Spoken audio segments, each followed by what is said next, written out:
উদ্যোক্তা হিসাবে আমি একটা নতুন চ্যানেল ক্রিয়েট করেছি। আসসালামু আলাইকুম ভিউয়ার্স, কি অবস্থা সবার, কেমন আছেন সবাই? আশা করি সবাই ভালো আছেন। প্রতিদিনের মতো আজকে আমরা চলে এসেছি নতুন একটি ভিডিও নিয়ে।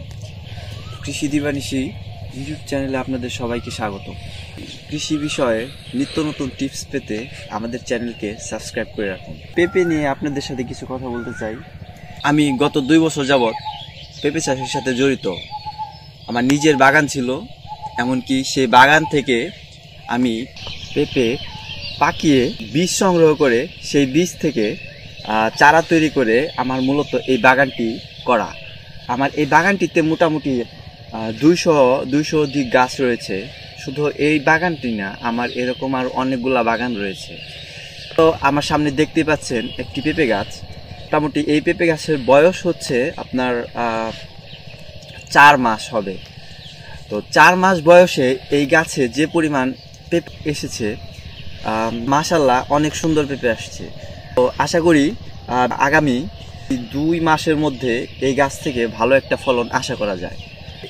একটু সামনে আসেন, আপনাকে একটা গাছ দেখাই। এই যে পেঁপে গাছটি, এই গাছটির বয়স হচ্ছে আপনার 4 মাস। একসাথে সবগুলা গাছ লাগানো। কিছু গাছ বৃষ্টিতে মারা গিয়েছিল, তো আবার নতুন করে সেগুলো আবার রিকভার করা হয়েছে। মাশাআল্লাহ অনেক সুন্দর ফলন। আর যারা কিনা পেঁপে উদ্যোক্তা মানে পেঁপে চাষ করে, তাদের জন্য একটা কথা বলতে চাই যে আসলে যারা পেঁপে চাষ করেছে তাদের তো কিছুই বলার নাই। তারা তো অবশ্যই জানে যে আসলে পেঁপে চাষে কেমন লাভ হতে পারে, কেমন খরচ হতে পারে, প্রতি বিঘা জমিতে কেমন আয় হতে পারে। আপনাদেরকে বাগানটা আমি একটু ঘুরিয়ে দেখাই, আপনারা আমাদের সাথে একটু আসুন।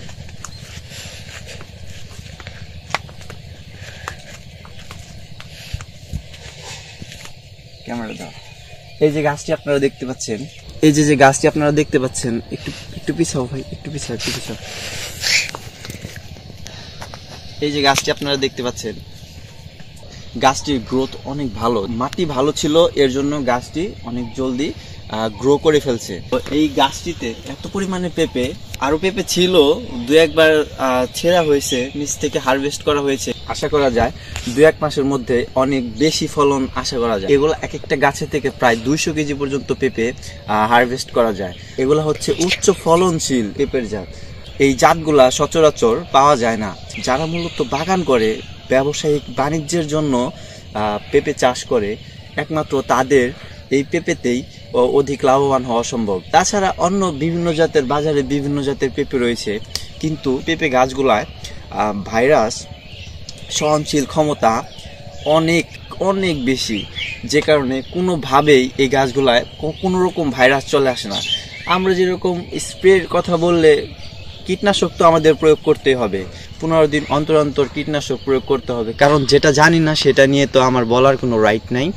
প্রতিদিন সকালবেলা আমার বাগান দেখতে আসি, এমনকি বাগান দেখে আলহামদুলিল্লাহ আমার মন ভরে যায়। আমার একটা নতুন চ্যানেল ক্রিয়েট করেছি, উদ্যোক্তা হিসাবে আমি একটা নতুন চ্যানেল ক্রিয়েট করেছি, কৃষি দিবানিশি। আমার চ্যানেলে সাবস্ক্রাইব করে আপনারা পাশে থাকবেন। আশা করি আপনাদের বাগানের গাছ, এটা অন্য কারোর বাগান না, আমার নিজের বাগান। আমার নিজের বাগানের একটি গাছ আপনাদেরকে দেখাবো। এই গাছে কি পরিমাণ পেঁপে আসছে আলহামদুলিল্লাহ। এই গাছের পেঁপের ফলন দেখলে আসলে মনোমুগ্ধকর একটি ফলন আশা করা যায়। এই গাছে দেখা যায় যে কয়টা পেঁপে, 1টা 2টা 3টা 4টা 5টা 6টা 7টা 8টা, যাই হোক এখন এই গাছটি অনেক ছোট, যে কারণে এখনো ওইরকম পেঁপে আসেনি। সম্ভবত আশা করা যায় এটা কি মাস, এটা হচ্ছে আপনার ফেব্রুয়ারি মাস। তো ফেব্রুয়ারি মাসের শেষে, মার্চের শুরুতেই, মার্চের শেষের দিকে একটু ভালো ফলন আশা করা যায়। সরি, আমার বলায় ভুল হয়ে গেছে। ক্যামেরাম্যান একটু দুর্বল তো, যে কারণে আমার, যাই হোক মানুষ মাত্রই ভুল হয়। 1 মাসের মধ্যেই আমাদের এই গাছটি থেকে ভালো একটি ফলন আশা করা যায়। আপনারা যদি আমাদের এই বাগানটি সরাসরি কেউ দেখতে চান, তাহলে আমাদের সাথে যোগাযোগ করবেন। আশা করি আপনারা যা দেখতে পাচ্ছেন পুরাটাই মূলত আমার নিজের বীজ থেকে চারা তৈরি করে উৎপাদন করা হয়েছে। আপনারা যে গাছটি দেখতে পাচ্ছেন, এই গাছটিতে একটি মাত্র পেঁপে চলে আসছে। এমনকি এই গাছটি এখানে ছোট গাছ যখন ছোট ছিল তখন ঝড়ে ভেঙে গেছিল। ভেঙে যাওয়ার পরে এই দিক থেকে একটা হয়েছে, আর এখানে একটা মাত্র পেঁপে আসছে। এখানে একটা মাত্র পেঁপে আসার কারণ কি আমি জানি না, আল্লাহ ভালো জানে, জানি না কি কারণে একটা পেঁপে আসছে। আর উপরে আসছে কিন্তু এখানে মূলত একটা পেঁপে আসছে। পেঁপের শেপটা অনেক সুন্দর, কিন্তু উপরেও পেঁপে আসতেছে, উপরেও পেঁপে খারাপ না, ভালোই আসতেছে, কিন্তু এখানে একটা পেঁপে আসছে। এখানে নিচে জমিতে ঘাস মারার ওষুধ দিয়েছিলাম, ঘাসটা সব মরে একদম চৌচির হয়ে গেছে। যাই হোক, এই ফুলটা সম্ভবত টিকবে না, এই ফুলটা ঝরে গেছে, এতে হতাশ হওয়ার কিছু নাই, এই ফুলটা সম্ভবত টিকে যাবে।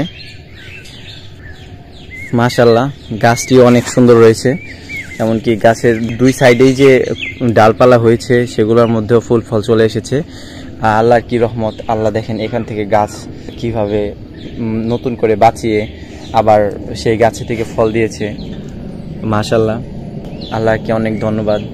পেঁপে বাগান সংক্রান্ত এমনকি কৃষি সংক্রান্ত ছোটখাটো এমনকি বড় টিপস দিয়ে আপনাদেরকে সহযোগিতা করতে পারি। পাশে থাকুন, আমার সাথে থাকবেন। ধন্যবাদ বন্ধুরা, ভালো থাকবেন। আসসালামু আলাইকুম।